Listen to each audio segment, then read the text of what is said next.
Hello and welcome to episode 23 of Rabbit Hole Reviews. So today we're going to take a second look at the Zastava M90 in 5.56. So for those of you who saw my unboxing video, which I put up about a month ago on the channel, you'll remember that this had, it didn't look like this. It had Serbian red furniture and a couple other things I've changed to it since. Anyway, we'll get into what I've changed on it, and we'll start from tip to butt. So initially, all the Zastava guns come with this US-made compliance part, the sugar scoop muzzle compensator. So you'll see that out of the corner of the screen here. It's a US-made compliance part, very nicely finished, very perfectly finished part. 14x1 left hand, typical Soviet pattern. I just wanted something to give me a little more flash mitigation. So this was gone, right? I got rid of that. What I replaced it with was a Damage Industries 4-port flash hider, as you see up here. So it's not much longer than a sugar scoop, but it gives you flash mitigation. So let me see if I can get it a little bit closer in the screen. That's what we're looking at for the flash hider. I really like this flash hider. It does an excellent job. And not only that, but the finish matches the rifle perfectly. So it looks like a factory part. And honestly, I wish they would just put that on there. I know they don't do that for a reason, but this is just so much better in my opinion. Anyway, moving on. Let's get this rifle back in frame. Make sure it's kind of hard to do because I can't see myself sometimes. That's pretty good. So the next thing I replaced was the Serbian red handguards, upper and lower. So this has been replaced, and this is a Hogue overmolded rubber forearm. I really like this unit. Both of these are Hogue.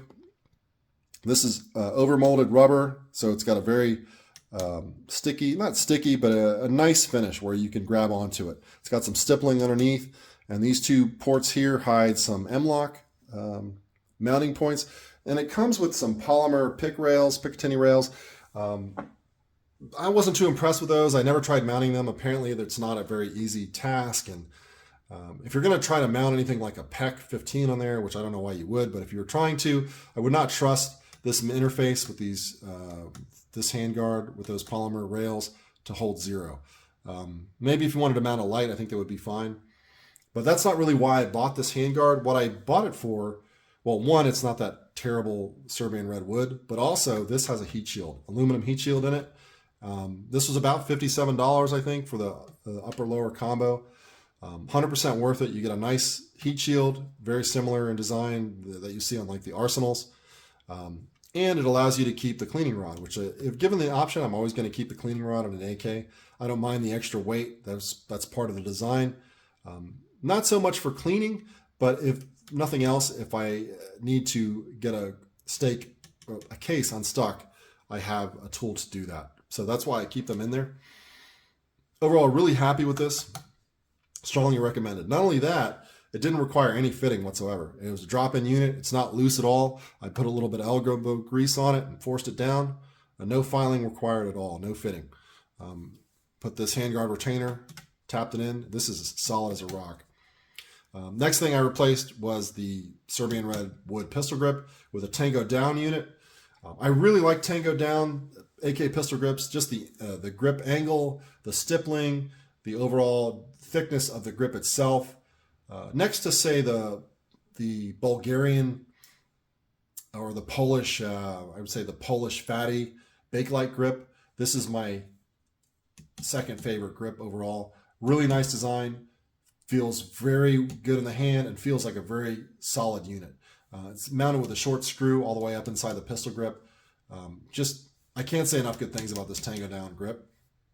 And then last but not least, I replaced the Serbian red buttstock with this Archangel fully adjustable stock that you see here. So it's very similar in a lot of ways to the Magpul. It's got a lever, just like that one Magpul design. I think it's the CTR, one of those. I had one of those back in the day. Very positive lockup.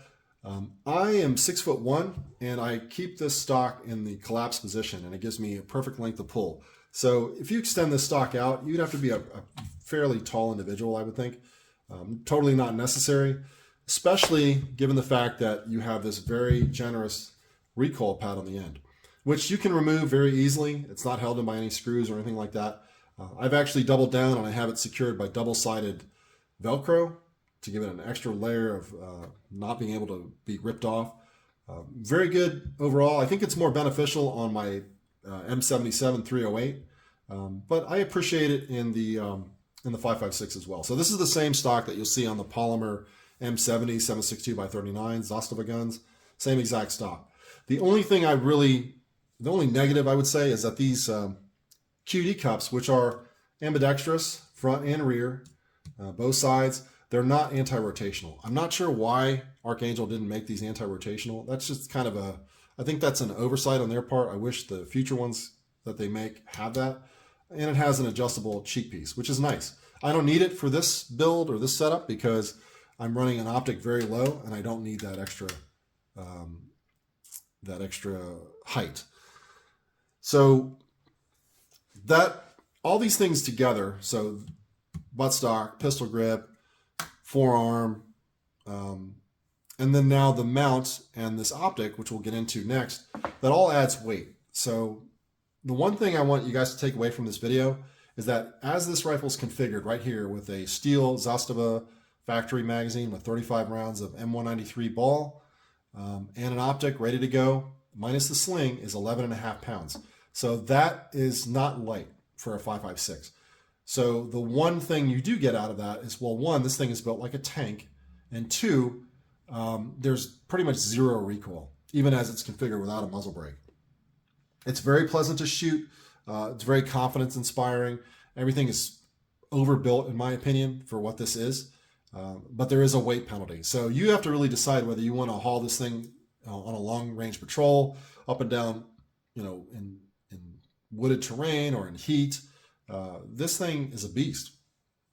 As far as ergonomics go, it's not as good as an M4, and it's not as light.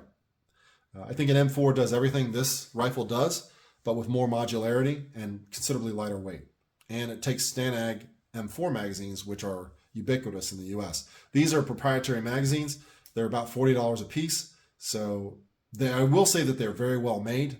They're at the same level of construction as, if anyone remembers, the old IMI Galil magazines, 35 round Galil mags. I don't have any of those anymore because I don't have any more Galils. I sold all those.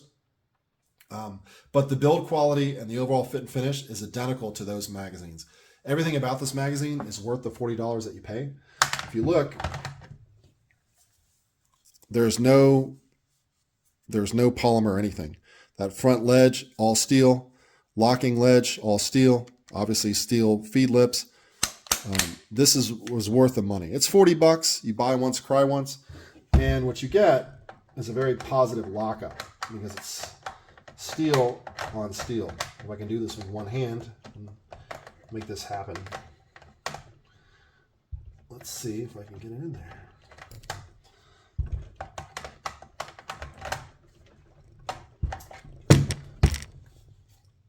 Well, maybe it's not that easy, is it?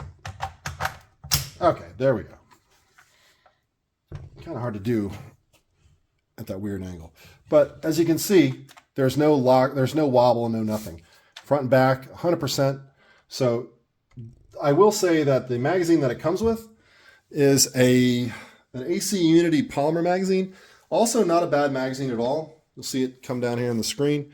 It's reinforced feed lips. They weigh about 1/3 of a pound less with the equivalent ammunition type and capacity. So is that a big deal? 0.3 pounds per magazine weight difference. This comes in at about 1.55 pounds loaded, and this is 1.2 pounds.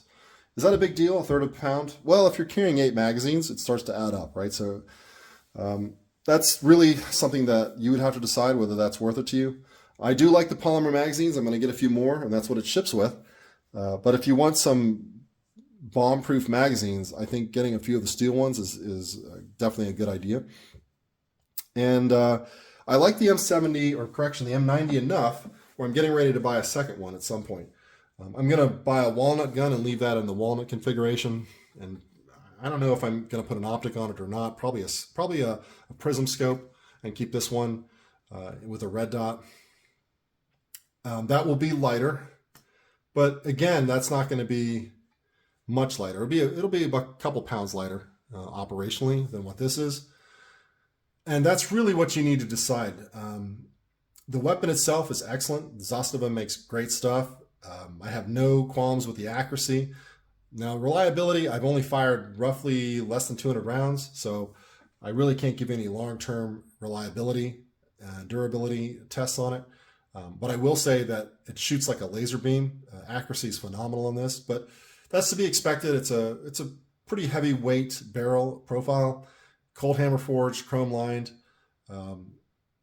This thing is just, it's great. Now, I did some upgrades, of course, you can see, probably $150 odd, or maybe a little bit less, and the furniture upgrades and the flash hider. And then the optic runs you anywhere from $350 on up, and the mount is roughly $170. So there's definitely some added cost to this setup, and there's some added weight. But aside from that, nothing really bad to say about it. The one thing I did economize on is that I'm running an old Yugoslav JNA pattern sling. So it's QD in the rear. So you mount that in the rear. Of course, it's not anti-rotational. And what I like about these slings is, well, the fact that they're $12, $10 to $12, is that this interface is perfect with the front sling swivel on the Yugo. So this clips in. It's like an M14 style clip or an older M16 sling. It snaps right in with no effort, and it's a perfect fit. So you're going to have some rotation in the rear because it's not QD, or correction, it's not anti-rotational. But you're not going to have that problem in the front. And you're going to have a little bit less adjustability because this is not a modern sling. So there's limits to how much slack you can get in this sling. This sling is pretty much maxed out, but it's enough to get it over your shoulder, right? That's all I pretty much have for you on this one. I'm not going to go too deep because I'm trying to keep these videos shorter. And let me know what you guys think in the comment section. As far as this kind of setup, is it worth it to you in terms of the cost spent? Is it worth it to you to carry 11.5 pounds in a 5.56? Just let me know what you guys think. So this has been episode 23, an overview of the Zastava ZPAP M90 in 5.56.